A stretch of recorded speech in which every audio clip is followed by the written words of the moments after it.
अस्सलाम वालेकुम, क्या हाल है दोस्तों ते वीरो। मैं हाँ तुहाड़ा भाई अपना। तो दोस्तों अज तुहाड़े वास्ते बहुत मज़ेदार ट्रैक्टर लैके आए रूसी, जिहड़ा कि 9 मॉडल है, 2011 च नंबर लग्या दा। ते बड़ा ही प्यारा ट्रैक्टर है, सोहना साफ सुथरा ट्रैक्टर है। ते तुहानू ट्रैक्टर दा रिव्यू कराने क्योंकि साडे दोस्त ने सन पिक्चरां भेजी ने कि ट्रैक्टर फॉर सेल करना है।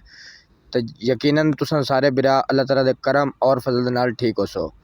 लेकिन वीडियो स्टार्ट करन तो पहले तुसां सारे भाइयों नाल रिक्वेस्ट है कि जेडे दोस्त बिरा नवे हैं साडे चैनल नू सबसक्राइब कर लेवें, बैल आइकन नू आल ते प्रेस कर लेवें ताकि आने वाली हर नोटिफिकेशन तुहाडे तिकर बासानी पहुँचती रहे। इस तरह के अच्छे अच्छे ट्रैक्टर लैके आवांगे तो वह भी तुहाडे तिकर पहुँचते रहें। तो अज की मज़ेदार वीडियो करने हैं स्टार्ट। तो दूसरा जनाब तुहानू ऑनर का नंबर भी देंगे जिन्हां नाल तुसीं राबता करना है कि तुहानू इहदी डिमांड भी दसांगे मुक्तसर जी, और ये तो हट के तुहानू ट्रैक्टर का विजिट करवाने हैं, तुहानू ट्रैक्टर के पूरे लोकेशन चैक करवाने हैं। ज़िला बहावल नगर तहसील चिश्तियां तो यह ट्रैक्टर है जनाब। जेडे दोस्त बिरा नू चाहिदा होवे तुहानू ऐसी वीडियो के एंड ते नंबर देंगे और यदी डिमांड भी दसांगे तो तुसी ऑनर दे नाल गल कर सकते हो। ये ट्रैक्टर की शो चैक करो जनाब, जेनवन शो च खड़ा है। तो यदा बंपर बड़ा VIP लग्या है। ये अगले टायरों के परसेंट फीसद जो भी होंगे वो तुसी खुद ही बना लेने ने, क्योंकि तुसी साडी गल ते नहीं रहना। तो बकाया जनाब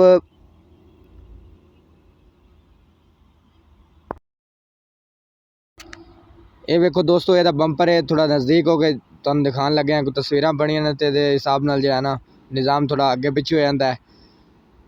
ये तको बंपर बड़ा VIP ज़बरदस्त रख के ना कि एक साई का बंपर तैयार करवा के उन्होंने लाया है कि जी जिमीदार भाइयों के कोल ही है। तो तुसी ये बैक साइड वाले रिम चैक करो, टायरों के फीसद परसेंट जो भी होंगे तुसी बना लो खुद ही। अगले रिम चैक कर सकते हो, टायर चैक कर सकते हो तुसी। ये दूसरी साइड ट्रैक्टर की ये भी चैक करो। ये हुक की बड़ी ज़बरदस्त बेहतरीन लगी है, मजबूत किस्म की हुक लाई है इन्होंने। ये बकायदा सारी ट्रैक्टर की लुक चैक करो और हुड भी बड़ा बेहतरीन लग्या दा। तो ये ट्रैक्टर की चेसी जी है वह भी चैक करो, इंजन की जी पोजीशन है सारी VIP आ। तो यदा सलफ ये जनाब सलफ स्टार ट्रैक्टर है। तो तुहानू ऑनर का नंबर देन लगे हैं 0300 पूरा 698 74 61। स्क्रीन पर तुहानू नंबर दे दिता वा जनाब। वो तो हट के डिमांड की गल की है तो 11.5 लाख रुपया डिमांड की गई है। बाकी वध घट जो होएगा तुसीं राबता करोगे तो तुहाडे नाल वो मुक्तसर जिहा किया जाएगा। तो वीडियो यकीनन तुहानू अच्छी लगी होगी। मिलते हैं नैक्सट वीडियो। अल्लाह हाफिज़। ट्रैक्टर की पूरी लुक चैक कर लो।